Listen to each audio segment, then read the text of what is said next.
Society really has three sections. One is the veterinary medicine section, really first-class treatment even for people who ordinarily wouldn't be able to afford it, using only the best medicines to help animals recover from surgery or injury. Then there is the inspectorate, which goes out and investigates when we get reports of animals that are being perhaps mistreated or not in a good situation.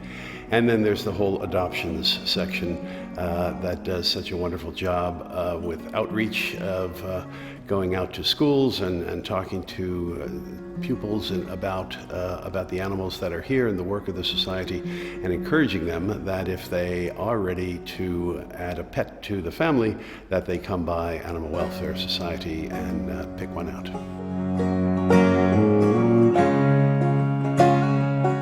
While we do work with other animal welfare organizations, many of which do an excellent job as well, we've been here in this community for so long that I don't know what would happen in these neighborhoods around us if the Animal Welfare Society were no longer here to provide the services that we do.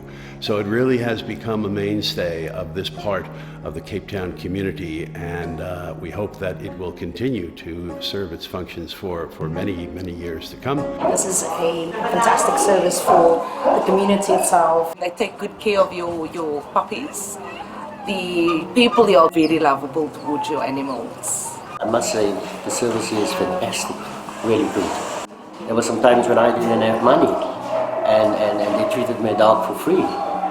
They contribute a fantastic part to society. We want to reach out to as many communities as possible. You have people that come in through our doors with their animals that just genuinely do not have the resources. They do not have the funds, but they dearly love their animal or their pet. And so we would accommodate as far as possible. We'll try to accommodate them as far as treatment is concerned. We also get people who cannot afford private vets, and these even will be done at the facility if they cannot afford, because the animal always comes first in our estimation. We are open 7 days a week for the injured animals of the Cape Metropole and its surroundings.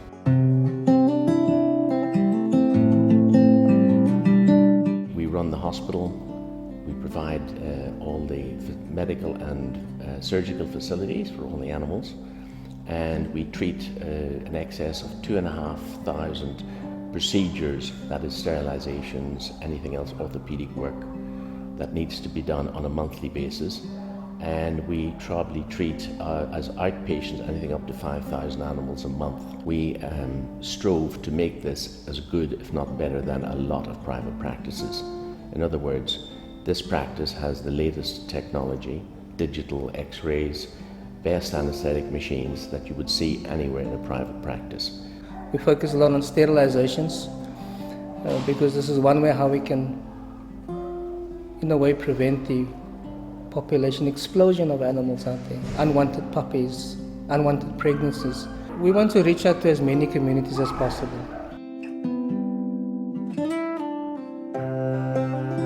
The inspectors, they're being called further and further afield now because of resource constraints on other bodies whom you might think would be investigating that, namely the City of Cape Town just doesn't have the sort of person power and vehicles to investigate all the cases that unfortunately we are called to assist in. And some of these animals that come in have never been loved, they've never been touched.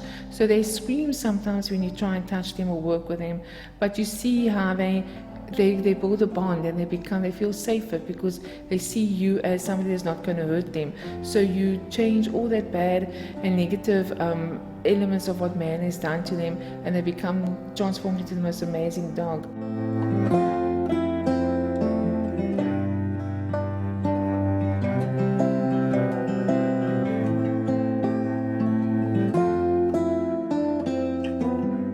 Educating everybody, going to the schools, especially the youth, They go home with these packs that we leave them with, and they explain to their parents, and they explain to the community.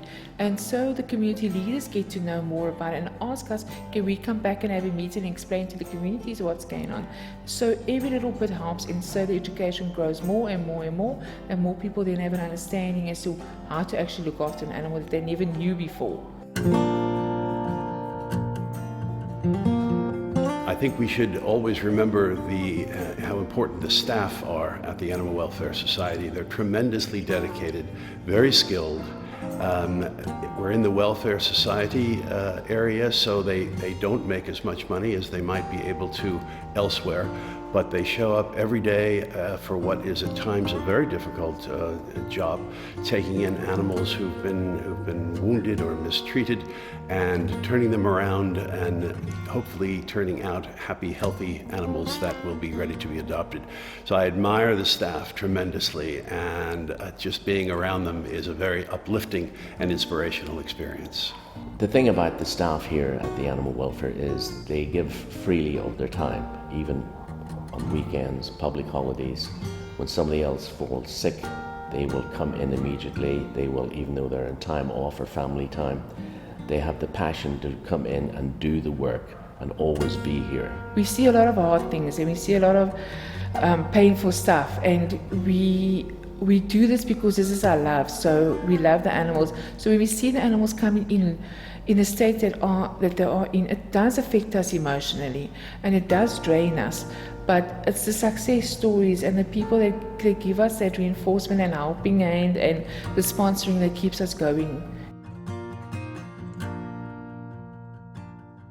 The Animal Welfare Society really lives on its donations.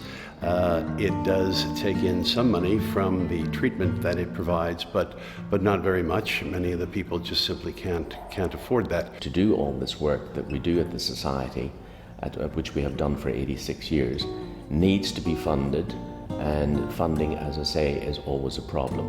So we would appeal to anybody out there who feels that they could support our situation and support the Welfare Society going forward. We would be delighted. We can only do the work as much as what we get the funds coming in to do the work, because we rely solely on people donating to us. Beneficiaries leaving us money is the only way we can move forward and carry on making this huge difference in the community. Without the people giving us that support, we can't go on.